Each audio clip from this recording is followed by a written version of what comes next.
For those of you who work on patchwork projects, you either employ the technique of pressing towards the dark or the technique of pressing your seams open. For the majority of my patchwork projects, I press my seams open. However, there are some projects where I have to be a little more creative with my seams. Here is a forepatch. When turned to the wrong side, you can see that my seams are finished. There are 2 lines of stitching on the wrong side and 1 line of stitching on the right side. Now you're probably wondering, when will you ever need to use this technique? Well, let me give you 2 examples. Let's say that you wanted to make a pillowcase, where one part of the pillowcase is patchwork and the other part is a solid piece of fabric to have unfinished seams. That would not look professional. But if you use this technique, it would take care of that issue. Another example would be if you wanted to make curtains that had a stained glass window effect. Each block would be reminiscent of a pane of glass separated by borders. The effect would really come through as the light passes through the single layer of fabric as it hangs in front of the window. Those are just 2 examples, and maybe you can come up with even more, or even think of one of your current projects where you can employ this technique. The easiest way for me to show you this technique is by using strips. There's a bit of math and planning involved in the process. The best way to tackle it is to decide on the anchor piece. The anchor will be the piece you build from. It may be slightly larger than the other pieces, and it is usually the middle piece. Since I am using 3 strips, the blue piece will be my anchor. The goal is to make sure that every strip ends up being 2 inches. The anchor, which is the blue piece, is 3 inches, and the other 2 pieces are 2 3/4 inches. On one side of the anchor, I've drawn 2 lines which are 1/4 inch from the unfinished edge. I will take one of the other pieces, place them right sides together, and make sure that the edge of the second piece is flush with the 1/4 inch line on the anchor piece. Once I've lined them up, I will pin them, then take them to the sewing machine and sew 1/4 inch from the raw edge of the top piece.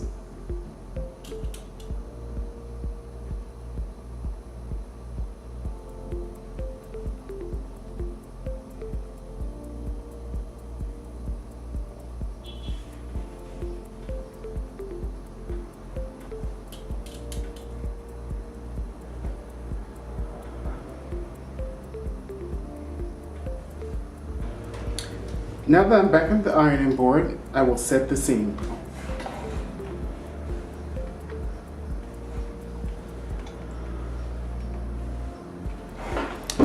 Now I need to do another press, making sure that the longer seam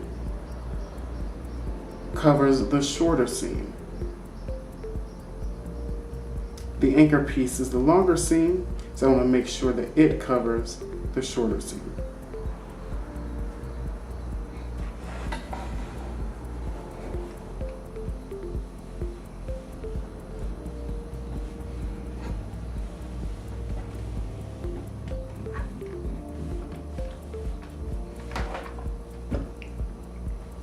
After pressing, I will fold the longer seam 1/4 inch over the other 1/4 inch, fold again, and press.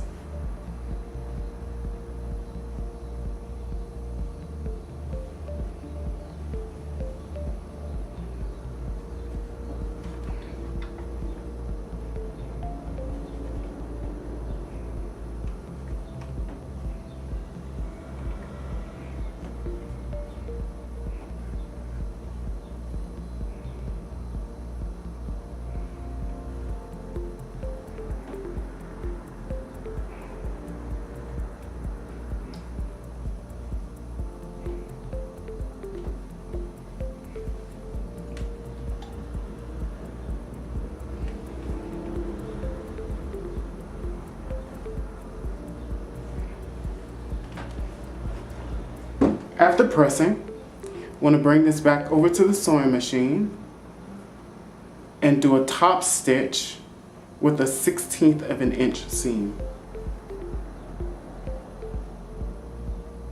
So basically I want to sew this down and do a 1/16 of an inch seam.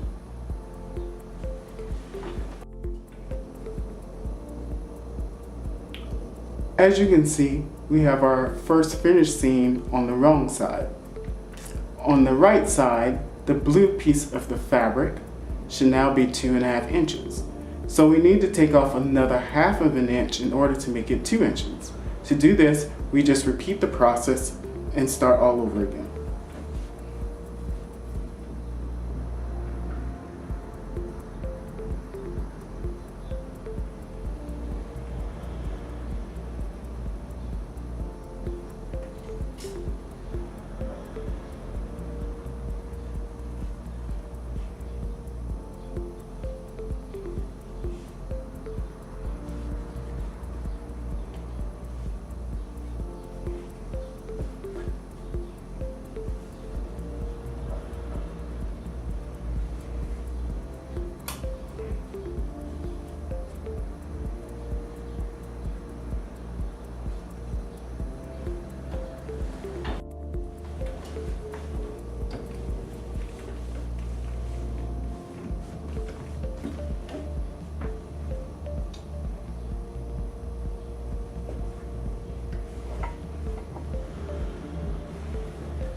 Now,